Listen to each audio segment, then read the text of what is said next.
আজকে দুপুরে খাবারের সাথে অনেক টাইপের মরিচ নিয়ে খেতে বসে গেলাম। তো হ্যালো, আসসালামু আলাইকুম, welcome to our page Aladdin genie lifestyle. সবাই কেমন আছেন? আশা করছি ভালো আছেন। আমরাও ভালো আছি আলহামদুলিল্লাহ। তো কিছুদিন আগে আমাদের বাড়িওয়ালা একটা তরকারি দিয়েছিল, যেটা ছিল পাট শাক দিয়ে কাঁঠালের বিচি দিয়ে একটা তরকারি, অন্যরকম একটা তরকারি। আর সেই তরকারিটার ছবি আমি অলরেডি আপলোড করে দিয়েছিলাম। তো ভাবলাম যে এই তরকারিটা আজকে আমি রান্না করব, কারণ তরকারিটা এত মজা হয়েছিল যে রান্না না করে উপায় নেই। যেই বাবা সেই কাজ, বাড়িওয়ালার ছাদ থেকে যে বাড়িওয়ালার লাগানো পাট শাক নিয়ে আসলাম। তারপর ভালো মানুষের সাথে চলে গিয়েছিলাম বাজারে, সে তো অফিসে চলে গিয়েছে, আমাদের নামিয়ে দিয়ে গিয়েছে। তারপর আমি অনেকগুলো আদা কিনে এনেছি, যেহেতু সামনে কুরবানি, এই জিনিসগুলো খুবই ইম্পর্টেন্ট। তার উপরে দায়িত্ব দিয়েছে আমার জ্যাঠা, মানে আমার জ্যাঠা শ্বশুর কয়দিন আগে ফোন দিয়ে বলতেছিল, তোমাদের এলাকায় তো দেশি আদা পাওয়া যায়, তো দেশি আদা 2 কেজি ব্লেন্ড করে নিয়ে আসিয়ে তো মা। আবার আমার বাসায় আদা ছিল না, শেষ হয়ে গিয়েছে। তো ভাবলাম যে 2টা আদা একসাথেই নিয়ে আসি, মানে 2 জায়গার আদা একসাথেই নিয়ে আসি।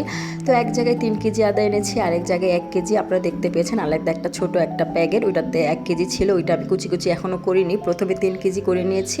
যেহেতু আদার সাইজগুলো ছোট ছোট ছিল, তো একসাথে এতগুলো আদা কুচি করা মানে অসম্ভব কাজ, তাই আমি আমার 1 কেজি রেখে দিয়েছি, সন্ধ্যায় করব। বাকি 3 কেজি কুচি কুচি করে ভালো করে ধুয়ে নিব। ভালো কথা, আমি কিন্তু এই আদাগুলা ছিলাইনি, কারণ এগুলো হচ্ছে দেশি আদা, একদম নতুন আলুর মতো। এই যে দেখেন, আমি কুচি কুচি করে ধুয়ে নিচ্ছিলাম, একদম ছিলকা কিছু উঠে যাবে। আর ছিলকা থাকলেও সমস্যা নেই, এগুলো ব্লেন্ড করলে বোঝাই যাবে না, শুধু ভালো করে ধুয়ে নিতে হবে। যেহেতু এইগুলা দেশি আদা, তো অনেক মাটি থাকে, দেখা যায় যে চিপাই চাপায় অনেক মাটি থাকে। ভালো করে কুচি করে ধুইলে দেখা যায় যে মাটিটা চলে যায়, কিন্তু আস্ত ধুতে গেলে দেখা যায় ওই যে বললাম চিপাই চাপায় অনেক মাটি থেকে যায়। তাই আমি কুচি করে নিয়েছি, কুচি করে ধুয়ে নিচ্ছি। এখানে আমার পাপাইটাও আমাকে হেল্প করছে, এই যে দেখতে পাচ্ছেন, মাশাল্লাহ মাশাল্লাহ। তো আমি কিন্তু অনেকবার রিপিট করে করে ধুয়ে নিচ্ছি। এখানে তো হাত দিয়ে ঘষে ঘষে ধুয়ে তারপর আবার প্যানে রেখে আবার প্যানের মধ্যে পানি দিয়ে ভালো করে আবার ছেঁকে নিয়েছি। তো ভালো করে যতটুকু পেরেছি মাটিটা আমি ফেলে দেওয়ার চেষ্টা করেছি। ছিলকা থাকলে কোনো সমস্যা নেই, আগেই বলেছি যে ব্লেন্ড করলে বুঝাই যাবে না, আপনারা দেখতে পারবেন। ঈদ ঘনিয়ে আসতেছে, কাজের অনেক চাপ, বাচ্চার স্কুল, তারপরে কাজ তো মানে শেষই হচ্ছে না, কাপড় ধোয়া থেকে শুরু করে, মানে কি বলবো, কোথাও যাওয়ার আগেও কাপড় টাপড় ধুয়ে সব কিছু করে যেতে হয়, আবার এসেও এতগুলা কাপড় ধুইতে হয়। তো যাই হোক, আমি কাঁঠালের বিচিগুলো ছিলে ফার্স্টে ভিজিয়ে নিয়েছিলাম আদা কুচি করার আগে। তো আদা কুচি করা, ওয়াশ করা, ততক্ষণ কাঁঠালের বিচিটা ধোয়া ছিল, মানে সরি ভিজানো ছিল। তো এখন আমি আলুর মতো, নতুন আলুর মতো ছিলে নিচ্ছি চামচ দিয়ে, তো দেখতে পাচ্ছেন। আর এদিকে পাট শাকটাও 2 টুকরা করে নিয়েছি, মানে একটা পাতাকে। আর এদিকে পানি, আদা রসুন পেঁয়াজ বাটা, হলুদ মরিচ ধনের গুঁড়া দিয়ে বসিয়ে দিয়েছি। বলক আসলে কাঁঠালের বিচিটা দিয়ে দিব। তার আগে কাঁঠালের বিচিটা আমি আধা ভাঙ্গা করে নিয়েছি। তো এই তো আমার আধা ভাঙ্গা করা শেষ। আর ওই দিক দিয়েও পানিটা বলক চলে আসছে, মানে মশলার পানিটা। এখানে আমি কাঁঠালের বিচিটা দিয়ে দিচ্ছি, দিয়ে একটু নেড়ে চেড়ে ঢেকে রেখে দিব একটু সেদ্ধ হওয়ার জন্য। তারপর কিছু আলু কুচিও দিয়ে দিয়েছি, কারণ আমার পাপাইটার জন্য যদি কাঁঠালের বিচি না খায় তাকে একটু আলু দিব। আর এদিকে যখন কাঁঠালের বিচিটা পুরোপুরি সিদ্ধ হয়ে যাবে, পাট শাকটা যে 2 ভাগ করে কেটে নিয়েছিলাম, ধুয়ে রেখে দিয়েছিলাম, এদিকে তার আগে লবণ আর কাঁচামরিচ দিয়ে দিলাম। লবণটা আমি পরে দিয়েছি যদি কাঁঠালের বিচিটা সিদ্ধ না হয় এর জন্য। তো এখানে আমি ধুয়ে রাখা পাট শাকটা দিয়ে দিচ্ছি, দিয়ে আবারও ঢেকে দিব।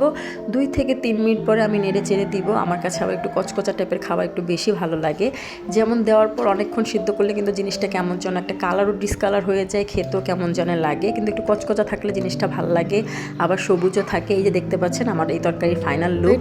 বাগার দেওয়া তো এখনও বাকি। তো এখানে আমি রসুন কুচি নিয়ে তেলে দিয়ে দিয়েছি, আর এখানে আমি পেঁয়াজটা ব্যবহার করিনি, কারণ আমি যেহেতু তরকারিটাতে বাটা পেঁয়াজ ব্যবহার করেছি, তাই রসুনটা ভাজা ভাজা হয়ে গেলে আমি শাকের তরকারিটাতে দিয়ে দিলাম। আর অনেক সুন্দর একটা কালার আসছে, জানি না ওদের মতো তরকারিটা হয়েছে কিনা, টেস্ট করলে বলতে পারবো। যেহেতু বাড়িওয়ালাদের ছাদের পাট শাক, আবার বাড়িওয়ালাদের দেওয়া কাঁঠালের বিচি, ভাবলাম ওদের না দিয়ে খাই কিভাবে, আবার সেম তরকারি ওরাও দিয়েছিল, তো আমারটা একটু টেস্ট করানো যায়। তো এই তো বাড়িওয়ালাদের জন্য বাড়িটা রেডি করেছি, এখন যেয়ে দিয়ে আসবো। আর হ্যাঁ, আজকে আমাদের এই তরকারিটাই ছিল, আমি আর পাপাইটা মিলে দুপুরে এটা দিয়ে খেয়ে নিয়েছি, কারণ ভালো মানুষ অফিসে খাবে। তারপর খাওয়া দাওয়া শেষ করে চলে আসলাম আদাগুলা ব্লেন্ড করতে। তো এখানে পুরো আদা আমি ব্লেন্ড করে নিয়েছি, এই তো দেখতে পাচ্ছেন। আর অনেকে বলে ছিলকা সহ ব্লেন্ড করলে নাকি ছিলকা ছিলকা দেখা যায়, তো আমি হাত দিয়ে সুন্দর করে আপনাদের দেখিয়েও দিলাম। তো এখন এই আদা বাটাগুলাকে ভালো করে পলিথিন করে ডিপে সংরক্ষণ করব, আর বাড়িতে যাওয়ার সময় নিয়ে যাব। ভিডিওতে দেখতে যতটা সহজ লাগে, সত্যিকার কিন্তু এত সহজ না। তার উপরে আমার দুষ্ট পাপাইটা সারা ঘরে আদা দিয়ে ভরিয়ে ফেলেছিল, আদার মাটিতে পুরো একাকার অবস্থা হয়ে গিয়েছিল। এই ছিল আদার আত্মকাহিনী। আল্লাহ হাফেজ।